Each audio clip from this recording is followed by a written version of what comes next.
ہم امام حسین کی عزاداری قرآن کے مطابق کرتے ہیں، ہم امام حسین کی عزاداری سنت پیغمبر کے مطابق کرتے ہیں۔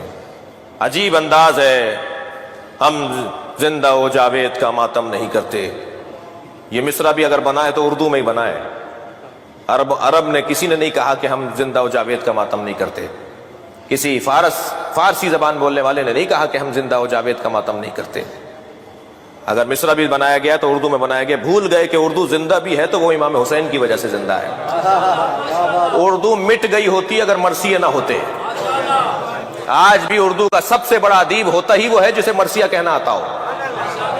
تو امام حسین کے ذکر کی وجہ سے تو یہ زبان زندہ ہے، اور اس زبان کا بولنے والا اگر کہے کہ ہم زندہ و جاوید کا ماتم نہیں کرتے تو اس سے سوال یہ ہے کہ تم کون ہو جو نہیں کرتے، اور تمہارا نہ کرنا معیار کب ہے؟ پیغمبر نے تو شہیدوں کا ماتم کیا ہے، پیغمبر نے تو حضرت حمزہ کا ماتم کیا ہے۔ سید الشہداء لقب تھا امام حسین سے پہلے حضرت حمزہ کا۔ پیغمبر نے تو جنگ احد میں شہداء احد کے جنازوں پہ پہنچ کے، خاص طور پر حضرت حمزہ کے جنازے پر پہنچ کے گریہ کیا ہے، ماتم کیا ہے، لوگوں کو دعوت دی ہے کہ میرے چچا پر رونے آؤ۔ حدیث کہتی ہے الاستیعاب الاصابہ، یہ اہل سنت کی صحابہ کرام پر لکھی گئی کتابیں ہیں جن میں صحابہ کرام کے احوال لکھے گئے ہیں۔ ان میں لکھا ہے کہ جب جنگ احد میں حضرت حمزہ شہید ہو گئے، لما راى النبی، جب نبی نے دیکھا کہ قتل حمزہ کو قتل کر دیا گیا ہے، تو فبکا بکاء عالیا، نبی نے اونچی آواز میں گریہ شروع کیا جب خبر آئی کہ ان کے چچا حمزہ کو مار دیا گیا ہے۔ اہل سنت کی کتاب کا حوالہ دے رہا ہوں۔ اور جب پہنچے ہیں سرکار لما را مسلبہ، جب نبی نے دیکھا کہ جنازے کی بے حرمتی بھی ہوئی ہے، دور سے خبر پہنچی تھی، جب جنازے پہ سرکار حضرت حمزہ کے جنازے پہ پہنچے تو حضرت نبی مکرم نے دیکھا کہ حمزہ کے جنازے کی بے حرمتی بھی ہے، ان کا سینہ چاک کر کے ان کا کلیجہ نکالا گیا ہے، اور آپ کے کانوں کو بریدہ کیا گیا، آپ کی ناک کو بریدہ کیا گیا۔ جب بدن مبارک کو اس حالت میں دیکھا تو نبی مکرم نے فشہقا، نبی نے گریہ کیا ہے اونچی آواز میں، آوازوں کے ساتھ گریہ کیا ہے سرکار نے، اور آواز لگائی، فرمایا کہ کون ہے، کہاں ہیں وہ لوگ جو میرے چچا پر آ کے گریہ کریں؟ تو عورتیں جنگ احد میں شہیدوں، اپنے اپنے شہیدوں کے لاشوں پہ بیٹھی ہوئی ماتم کر رہی تھی، گریہ کر رہی تھی، مدینے کی عورتیں، مسلمان عورتیں۔ جب یہ اعلان ہوا کہ سرکار کہہ رہے ہیں میرے چچا پر کوئی ماتم نہیں کر رہا، تو ساری عورتیں اپنے شہیدوں کے لاشیں چھوڑ چھوڑ کر آ گئی تھی، کیونکہ نبی کی خواہش ہے کہ حمزہ کے جنازے پہ ماتم ہو۔ یہ اہل سنت کی کتابوں کی روایات ہیں، ہمارے بھائیوں نے لکھا ہے یہ۔ مجھے تعجب اس بات پر ہے کہ اپنی کتابیں کیوں نہیں پڑھتے، اور سارے مسلمان عورتیں آ کر حضرت حمزہ کے جنازے پر بیٹھیں۔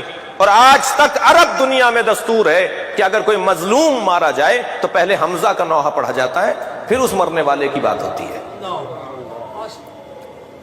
عزیزان گرامی، پیغمبر اکرم کی سنت ہے یہ۔ تو حضرت حمزہ شہید زندہ ہوتا ہے، اسی پر اعتراض کیا جی شہید زندہ ہے اور زندہ کا ماتم نہیں ہونا چاہیے جی۔ میرے مولا امام حسین جب اس دنیا میں تشریف لائے، نبی مکرم نے گود میں لے کر رونا شروع کیا، اور قریب بیٹھی ہوئی اپنی ایک زوجہ سے فرمایا کہ خبردار فاطمہ کو مت بتانا کہ یہی وہ حسین ہے جسے بھوکا پیاسا مارا جائے گا، کہ فاطمہ قریب الولادت ہیں، ابھی بچے کی ولادت ہوئی ہے، لہٰذا فاطمہ کو تکلیف ہوگی۔ جب کئی مرتبہ سیدہ نے دیکھ لیا کہ بابا جب بھی حسین سے ملتے ہیں تو روتے ہیں، تو پوچھا بابا آپ میرے حسین سے مل کے روتے کیوں ہیں؟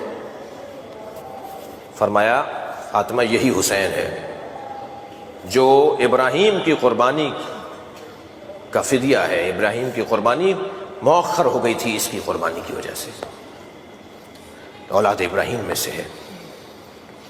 فرمانے لگی بابا کیا ہوگا؟ کہ اسے گھیر کر بھوکا پیاسا مارا جائے گا۔ بی بی فرمانے لگی بابا آپ ہوں گے اس وقت میں؟ فرمایا نہیں فاطمہ میں نہیں رہوں گا۔ کہ اس کے بابا علی ہوں گے؟ کہ نہیں اس کے بابا علی بھی نہیں ہوں گے۔ بی بی نے کہا کیا اس کا بھائی حسن ہوگا؟ فرمایا نہیں اس کا بھائی حسن بھی نہیں ہوگا۔ تو بی بی نے فرمایا میں رہوں گی؟ فرمایا فاطمہ تم بھی نہیں ہوگی۔ تو بی بی نے پھر ایک جملہ کہا بابا پھر اس پہ روئے گا کون؟ یہ جو آپ کا گریہ ہے نا یہ حسرت فاطمہ ہے، سیدہ کی حسرت ہے، بابا اس پہ روئے گا کون؟ فرمایا ایک قوم اس پہ روئے گی، اس کے جوان اس کے جوانوں پر روئیں گے، اس کے بوڑھے اس کے بوڑھوں پہ روئیں گے۔ یہ تقسیم بھی اس کا مطلب نہیں ہے کہ جوان صرف جوانوں پہ روتے ہیں اور بوڑھے صرف بوڑھوں پہ روتے ہیں، نہیں، نبی نے گویا اشارتاً فرمایا ہے کہ اس کے بچے بھی مارے جائیں گے، اس کے جوان بھی مارے جائیں گے، اس کے بوڑھے بھی مارے جائیں گے، اس کے ساتھ پورا خانوادہ شہید کیا جائے گا۔ عزیزو عزادارو، ہم روا روی میں ہم ذاکرین جو ہیں کہہ دیتے ہیں کہ کربلا میں 18 بنی ہاشم شہید ہوئے، 18 نہیں 58 شہید ہوئے ہیں۔ میرا باب العلم کے عشرے کا جو موضوع ہے وہ اصحاب رسول ہے، اصحاب رسول پہ وہاں بات ہونی ہے۔ کربلا میں بنی ہاشم 58 بنی ہاشم شہید ہوئے، 58، 18 نہیں۔ حضرت عقیل کی اولاد، حضرت مسلم کی اولاد، حضرت جعفر کی اولاد، حضرت جعفر کے پوتے، حضرت عبداللہ کے بچے، محمد حنفیہ ان کی اولادیں، محمد حنفیہ خود نہیں تھے ان کی اولاد، عبداللہ ابن جعفر نہیں تھے ان کی اولادیں، امیر المومنین کے فرزند 28 تو صرف امیر المومنین کے پوتے اور بیٹے ہیں، 58 بنی ہاشم ہیں جو کربلا میں شہید ہوئے ہیں۔ سارا گھر کٹ گیا، سارا گھر کٹ گیا۔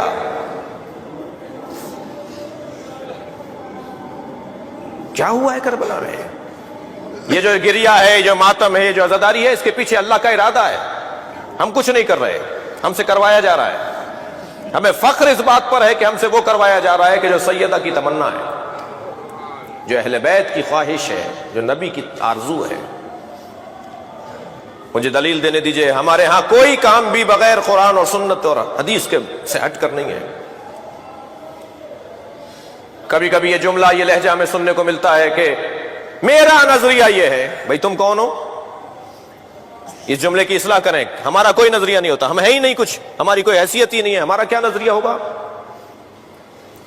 ہمارا نظریہ ہے تو قرآن کا نظریہ ہے، ہمارا نظریہ ہو تو حدیث کے مطابق ہو، اپنا نظریہ ہمارا کوئی نہیں ہے۔ قرآن ہمیں اجازت دیتا ہے، قرآن ہمیں حکم دیتا ہے، صرف اجازت نہیں، جواز کی بات نہیں ہے، حکم کی بات ہے۔ قرآن ہمیں حکم دیتا ہے کہ ایسا کرو۔ سورہ مبارکہ نساء، چند آیتیں سن لیجئے عزاداری کے اوپر۔ سورہ مبارکہ نساء، لا يحب اللہ الجہر بالسوء من القول الا من ظلم۔ اللہ کو اونچی آواز میں کوئی ایسی بات جو کسی کو ناگوار گزرے پسند نہیں ہے۔ آدھی آیت پڑھنے والے ہم بھی نہیں ہیں، آیت مکمل پڑھیں گے تو کوئی نتیجہ نکلے گا۔ لا يحب اللہ الجہر بالسوء من القول، اللہ کو اونچی آواز میں کوئی ایسی بات جو کسی کو ناگوار گزرے پسند نہیں ہے۔ الا من ظلم، مگر جس پہ ظلم ہوا ہے وہ اونچی آواز میں بات کرے، چاہے کسی کو ناگوار گزرے، اللہ کو پسند ہے۔ مظلوم کے حق میں بات کرنا یہ اللہ کو پسند ہے۔ طے کرو کائنات کا سب سے بڑا مظلوم کون ہے، طے کرو۔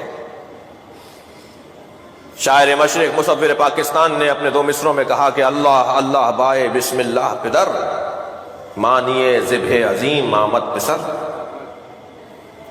علامہ اقبال کہتے ہیں جو حضرت ابراہیم نے قربانی دی اور اسماعیل کے گلے پہ چھری چلا دی اور اسماعیل کی جگہ دمبا ذبح ہو گیا، تو پوچھا یا اللہ کیا میری قربانی قابل قبول نہیں رہی؟ تو جواب یہ آیا وَفَدَيْنَاهُ بِذِبْحٍ عَظِيمٍ، اے ابراہیم ہم نے تمہاری قربانی کو ایک بڑی قربانی پر مؤخر کر دیا ہے، ہم ایک اور بڑی قربانی لیں گے تمہاری اولاد سے۔ اس سے بڑی قربانی نہیں ہے قرآن کی روح سے، تاریخ کے مشاہدے سے، جسے قربانی کربلا کہا جاتا ہے۔ سب سے بڑا مظلوم تاریخ کا اگر کوئی ہے تو وہ امام حسین کا وجود ہے، اور قرآن کہہ رہا ہے کہ اللہ کو اونچی آواز میں بات کرنا صرف وہاں پسند ہے چاہے کسی کو برا لگ رہا ہو کہ جہاں مظلوم کے لیے تم بات کر رہے ہو۔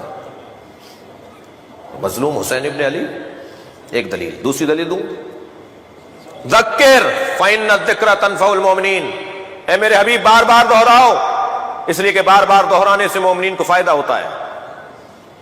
ہمارے مزاج کے اندر بھولنا ہے، ہم انسان ہیں نا، انسان یعنی نسیان، نسیان یعنی انسان، ہماری ساخت ہی بھولنے کی ہے، ہماری طبیعت کے اندر بھول پن ہے کہ ہم بھول جاتے ہیں، ہمیں 10 دن پہلے کی باتیں یاد نہیں رہتی، ہمارا مزاج بھولنے کا ہے۔ جب ہمارا مزاج بھولنے کا ہے تو پھر پروردگار عالم نے اہتمام کیا ہے کہ انہیں بھولنے نہ پائے۔ یہ تاریخ کے مشاہدات کو اور عبرتوں کو اور واقعات کو اور تاریخ کے سبقوں کو بھولے نہیں۔ میرے حبیب دہراؤ، ذکر، بار بار دہراؤ، ایک بات کو بار بار کرو۔ ہر سال وہی ذکر، ہر سال وہی مصائب، ہر سال وہی مرثیہ، ہر سال وہی نوحے۔ قرآن کہہ رہا ہے